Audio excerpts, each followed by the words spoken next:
থাকবেন, সুস্থ থাকবেন, সংগঠিত থাকবেন। যতক্ষণ আমরা একসঙ্গে সংগঠিত থাকবো ততদিন এই লড়াই আমরা জিতবো।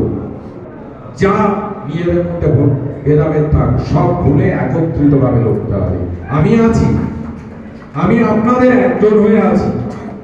আবার বলছি, আমি নেতৃত্ব দিতে আসি, আমি আপনাদের সঙ্গে একসঙ্গে লড়াই করতে এসেছি।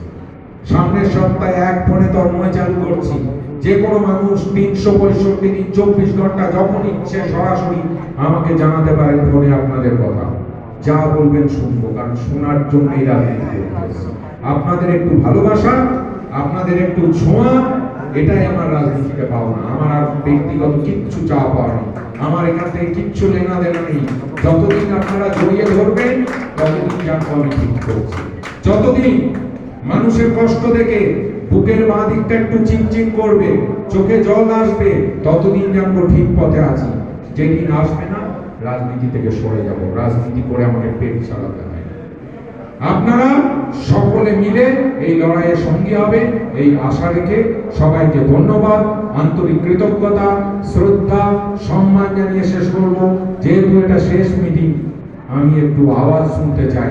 আমি ডাউন আছি, কিন্তু আমি দেখতে চাই যে বাংলার মানুষ ডাউন নেই, বাংলার মানুষ আপে আছে। বাংলার মানুষের আওয়াজ থাকবে। তন্ময় ঘোষ আসবে, তন্ময় ঘোষ যাবে, বাংলার মানুষ বেঁচে থাকবে লড়াইয়ের ময়দানে। এটাই হচ্ছে সত্যি। সুতরাং বাংলার মানুষের আওয়াজ যতদিন থাকবে, বাংলা ততদিন সুরক্ষিত থাকবে।